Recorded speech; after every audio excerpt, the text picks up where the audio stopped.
Assalamualaikum warahmatullahi wabarakatuh. Perkenalkan, nama saya Abidin, mahasiswa dari STKIP Pangeran Dharma Kusuma Indramayu, semester 4D Prodi Pendidikan Ekonomi. Video ini saya buat untuk memenuhi tugas mata kuliah perilaku organisasi. Baik, di sini saya akan menjelaskan materi tentang kekuasaan dan politik. Yang pertama adalah kekuasaan. Kekuasaan adalah kemampuan yang dimiliki seseorang atau kelompok orang untuk mempengaruhi individu lain ataupun kelompok lain. Di sini ada tiga definisi kekuasaan. Yang pertama ada kemampuan untuk membuat orang lain melakukan apa yang seseorang ingin mereka lakukan, dalam kurung Gibbs.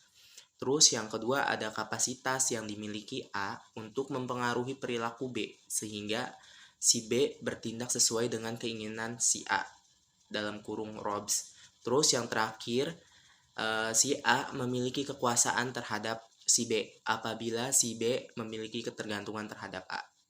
Di sini Robbins membagi sumber kekuasaan menjadi dua kelompok umum, yaitu yang pertama ada kekuasaan formal. Nah, didasarkan pada posisi individu dalam organisasi. Tapi kekuasaan formal juga bisa datang dari kemampuan seorang pejabat melakukan tindak coercive, reward, dan juga otoritas. Terus yang kedua ada kekuasaan personal. Kekuasaan yang berasal dari karakteristik unik individu-individu. Nah, kekuasaan personal ini juga datang dari individu sendiri. Mereka tidak harus mempunyai posisi formal untuk berkuasa. Terus orang-orang yang kompeten bekerja, kendati bukan manajer ataupun pimpinan, bisa berkuasa. Nah, kekuasaan ini datang dari karakteristik unik dari mereka masing-masing. Ada beberapa bagian dari kekuasaan formal. Yang pertama itu ada kekuasaan paksaan.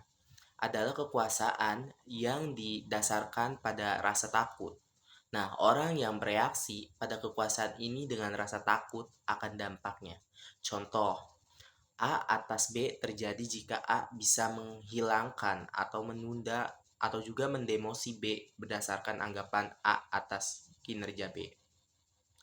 Terus yang kedua adalah kekuasaan imbalan.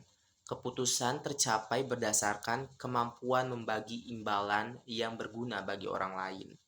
Nah, apabila orang yang menuruti ataupun mengikuti peraturan bakal mendapatkan imbalan ataupun reward, contoh kayak dapat bonus, gaji naik, dan bagian sip yang enak. Yang ketiga itu ada kekuasaan hukum. Kekuasaan yang diterima seseorang sebagai hasil dari posisinya dalam hierarki formal organisasi adalah kekuasaan yang didasarkan atas perasaan orang lain bahwa pelaku kekuasaan punya otoritas dan hak untuk mempengaruhi tindakan mereka. Perasaan ini merupakan hasil yang diterima dari organisasi formal atau warisan historis. Kekuasaan hadir pada mereka yang ditunjuk oleh organisasi untuk memberi perintah. Dan yang terakhir itu ada kekuasaan informasi. Kekuasaan yang berasal dari akses kendali atas informasi. Kekuasaan personal juga dibagi menjadi tiga. Yang pertama itu ada kekuasaan pakar.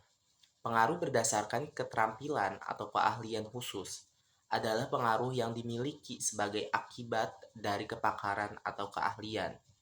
Keterampilan istimewa atau pengetahuan khusus dan telah menjadi salah satu sumber pengaruh yang paling efektif karena profesi menjadi lebih terspesialisasi sehingga individu lain yang tidak memiliki pengetahuan menjadi tergantung. Terus yang kedua ada kekuasaan rujukan. Pengaruh berdasarkan kepemilikan atas sumber daya atau ciri pribadi seseorang. Kekuasaan yang diperoleh atas dasar kekaguman, terus keteladanan, karisma, dan kepribadian dari seorang pemimpin. Contohnya, Gandhi yang memimpin jutaan orang karena kepribadian dan karismatiknya. Yang terakhir adalah kekuasaan karismatik. Perluasan kekuasaan rujukan yang muncul dari kepribadian dan gaya interpersonal seseorang. Nah, kekuasaan karismatik adalah perluasan dari kekuasaan rujukan yang tadi, yang muncul dari kepribadian dan gaya interpersonal individu. Jadi setiap individu yang karismatik membuat individu lain selalu ingin mengikuti karena dapat mengartikulasi visi yang menarik itu. Terus menunjukkan kepekaan sehingga dianggap luar biasa. Materi selanjutnya adalah tentang definisi politik. Politik adalah proses pembentukan dalam masyarakat yang antara lain berwujud proses pembuatan keputusan khususnya dalam negara. Menurut Robbs, aktivitas-aktivitas yang tidak disyaratkan sebagai bagian dari peran formal seseorang dalam organisasi, namun yang mempengaruhi atau berusaha mempengaruhi distribusi keuntungan dan kerugian dalam organisasi tersebut. Materi selanjutnya adalah definisi perilaku politik. Robbins membagi perilaku politik ini menjadi dua jenis, yaitu perilaku politik sah dan juga perilaku politik tidak sah. Perilaku politik sah adalah politik sehari-hari yang normal sesuai dengan aturan organisasi, seperti mengeluh pada atasan sesuai dengan rantai komando dan juga membuat koalisi. Terus perilaku politik tidak sah, kegiatan yang melanggar aturan organisasi seperti sabotase, pengungkapan penyelewengan organisasi kepada pihak luar, dan lain-lain. Materi selanjutnya dan juga bisa menjadi materi yang terakhir yaitu kekuasaan dan politik. Kekuasaan dan politik merupakan suatu hal yang sudah menjadi satu kesatuan dan tidak dapat dipisahkan, di mana dalam hal ini politik merupakan salah satu bentuk dalam memperoleh kekuasaan atau how to get the power. Saat kita membicarakan tentang politik, maka sebenarnya kita itu sedang membicarakan suatu hal bagaimana strategi untuk mendapatkan suatu kekuasaan. Sedangkan kekuasaan merupakan suatu energi yang dimiliki oleh seseorang atau suatu kelompok untuk memuluskan tujuan yang ingin dicapai seseorang tersebut.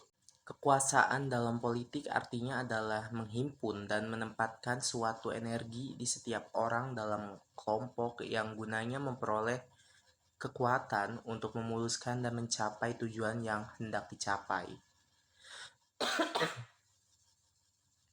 Kekuasaan dalam politik kadang terlihat seperti sangat kotor karena strategi seseorang atau suatu kelompok tersebut dalam berpolitik kemungkinan mereka untuk menggunakan berbagai cara yang pada akhirnya harus mengorbankan seseorang atau kelompok lainnya.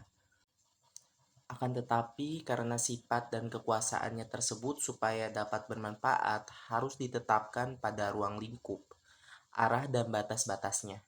Maka dari itu diperlukan sebuah hukum yang ditetapkan oleh penguasa itu sendiri yang harus dipegang dengan teguh. Surjono Sukanto 2012.2.15-16. Nah, buat kalian yang belum jelas sama materi yang saya paparkan tadi, kalian bisa cari atau baca-baca aja di referensi yang ada di gambar tersebut ya. Baik, cukup sekian materi yang saya sampaikan. Semoga bermanfaat buat kalian dan juga menambah wawasan kalian di ilmu politik. Cukup sekian dari saya, kurang lebihnya saya minta maaf. Wassalamualaikum warahmatullahi wabarakatuh.